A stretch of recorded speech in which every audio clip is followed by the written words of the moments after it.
Being Muslim in Europe in the current climate of cultural conflict, where European states seek to curb migration in reaction to increasing xenophobia, is far from easy. France is on the edge. It seems that on every corner there is protest and social unrest. Muslims and other immigrants are now shouting for their rights from the street. This is embodied in actions of groups like the National Coordination of Sans-Papiers, who are crusading for immigrants' rights. We ran into an angry protest while I was in Paris. La manifestation est organisée pour dénoncer les accords bilatéraux et la délivrance des laissez-passer, et surtout les accords bilatéraux qui se font au détriment des droits fondamentaux des immigrés.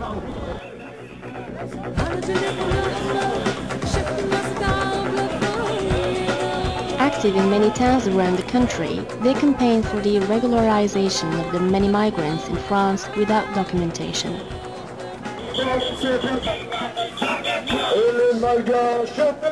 Ils sont exploités, ils sont souvent sous la menace de l'expulsion, des rafles, de contrôles aux faciès. Ils vivent dans la peur d'être arrêtés, mis dans les centres de rétention, mis dans des charters, bâillonnés et expulsés dans leur pays d'origine. C'est des personnes qui sont vulnérables et qui aujourd'hui se battent pour... ils sont sortis de l'ombre et de la clandestinité pour dire à la population française qui font partie de ce pays qui doivent être régularisés.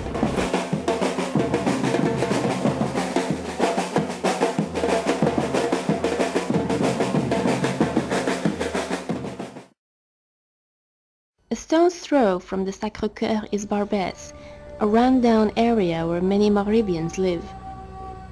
The hub of North Africans in France. You walk in the street here, you find Moroccan, Tunisian, Algerian restaurants. Amazing. You see Moroccans walking down the street. The mosque is just down the street, and this is today, Friday, so you see them coming down. It's amazing. We feel like we're in Morocco or Tunisia or even Algeria. We're just close to Saint Bernard Church, an amazing church that receives so many North Africans, clandestine as they call them here, illegal immigrants, and they stayed for months and months. In 1996, the Sans-Papiers went on a 50-day hunger strike at Saint Bernard's that pricked the consciences of intellectuals and celebrities and inspired action. The plight of the people in the church drew much public support, but the unrelenting government sent in the police to evict the hundreds of people seeking refuge there. Though the hunger strike failed to prevent deportations, it is clear that the engagement in political processes are an effective assertion for the fight for rights. On a cold winter night, I met up with Les Indigènes de la République, a group of political activists who are deeply involved in the fight for Maghrebi rights.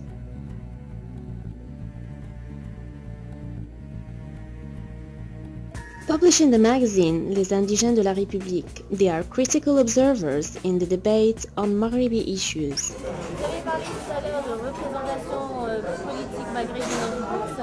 Qu'en est-il de la représentation maghrébine sur la scène culturelle et sportive? Par exemple, maintenant, l'icône qui est Zidane, qui est un arabe et aussi musulman aussi. Est-ce que ça a changé la perception des Français par rapport Ça a changé une seule chose, c'est qu'ils nous acceptent dans le sport et considèrent que les Noirs, par exemple, courent vite, que les Arabes tapent bien dans le ballon et qu'on a cette spécificité-là, mais qu'on est handicapé par rapport à la politique. Nous sommes confinés dans les domaines de l'amusement, dans les domaines du spectacle. De l'animation aussi. De l'animation, dans les domaines du sport. Et c'est vrai que nous sommes surreprésentés dans certains domaines, et évidemment sous-représentés dans les domaines qui sont essentiels. Le politique, le domaine du politique, le domaine du savoir, là nous sommes absolument sous-représentés. Et ça c'est un vrai problème. D'ailleurs c'est très étonnant de voir lors des débats télévisés sur des questions justement sur l'immigration, de voir que la plupart du temps les intellectuels musulmans auxquels on fait appel, ce sont des comiques, ce sont des comédiens, ce sont des gens de l'animation et de l'entertainment en fait. Et on n'a jamais vraiment des intellectuels ou d'un rare cas face à d'autres intellectuels. C'est souvent des gens de l'animation, comme je l'ai dit, qui viennent sur des plateaux télé pour débattre de questions, des questions sur l'immigration ou des questions politiques. Bah d'abord, l'immigration, elle a toujours été choisie. C'est faux de dire que c'est nouveau. Je veux dire, les travailleurs qui ont été recrutés dans les années 60 ou 70, ils étaient choisis sur leur capacité à pouvoir travailler dans les usines, etc. Physiquement, est-ce qu'ils étaient en bonne santé, etc. Ils ont choisi l'immigration. Donc ça, c'est vraiment pas... C'est une parfaite hypocrisie, ça. Bien capté. Or, choisi, il y a un côté extrêmement méprisant là-dedans. Ça voudrait dire d'abord que ce que les travailleurs faisaient auparavant, les premières couches d'immigration de travailleurs faisaient, était quelque chose d'absolument dégradant et d'inférieur. Et quand on dit choisi, ça veut dire que maintenant on va s'intéresser au cerveau. Et c'est effectivement un phénomène qui a toujours eu lieu.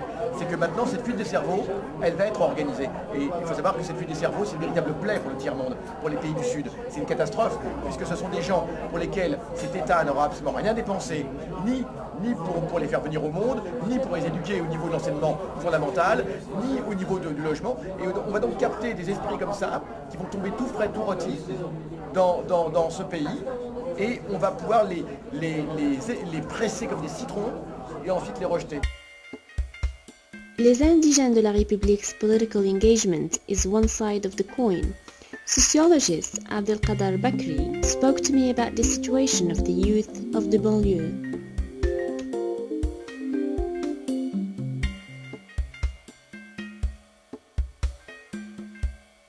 Dans les banlieues, il s'agit d'abord de ce qu'on appelle le logement social, qui est attribué par des organismes, donc d'une manière assez bureaucratique. Et donc en fait, les gens ont été logés. Ce n'est pas eux qui ont choisi de se loger là-bas, eux ils cherchaient un logement. Donc il se trouve qu'on a concentré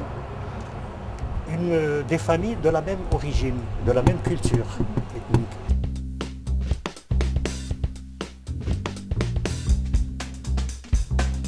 Et après, comme ce sont des familles qui n'ont pas beaucoup de moyens économiques et qui sont soumises à la discrimination au niveau de la recherche de logement, eh bien, elles ne peuvent pas partir de là-bas, ce qui fait que ça forme des ghettos.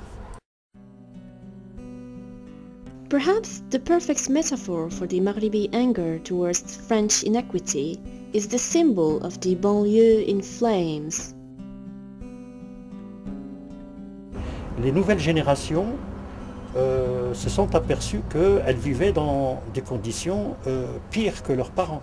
Puisque leurs parents, ils sont venus, ils cherchaient un travail, ils ont trouvé un travail, ils avaient un logement qui était meilleur que celui où ils étaient, mais eux, ils sont nés, ils ont vu leur cité se dégrader, leurs parents vieillir et souvent être au chômage, et puis eux, ils n'avaient pas de débouchés au niveau professionnel. Until now, it's been very difficult to get trusted access to the disaffected youth living in the banlieue. Through contacts, we were lucky to get an interview with young men from Saint-Denis.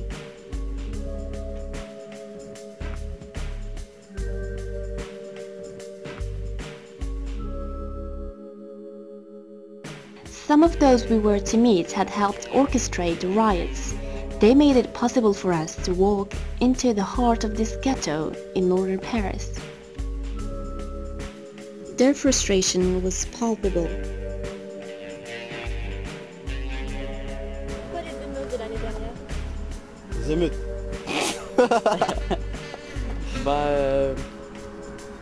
Il y a plusieurs explications. Il y a d'une part les keufs ils nous cassent les couilles. Les choses elles changent pas. Dans quel sens? Les choses elles évoluent pas, on fait du sur place là, on patine. Et comment voulez-vous que les choses changent? Je sais pas. Qui nous respectent. Et qu'est-ce que vous demandez de ce pays? De ce pays, on demande du travail, plus d'ouverture. Voilà. Et qu'est-ce que vous répondez à ceux qui disent que bon, il ne faut pas tomber dans la victimisation et qu'il faut bouger? Il faut bouger, il faut trouver du travail, il faut travailler, Ah, la il faut faire des victimisation. efforts, il faut arrêter de planifier et de dire que nous les Nord-Africains, les Maghrébins, c'est pour ça qu'on n'arrive pas à trouver un travail. Non, ça c'est vrai. Mais il est vrai que par rapport à pour essayer de trouver un travail, parfois il y a des discriminations. Ça a été prouvé, il y avait des émissions, tout ça.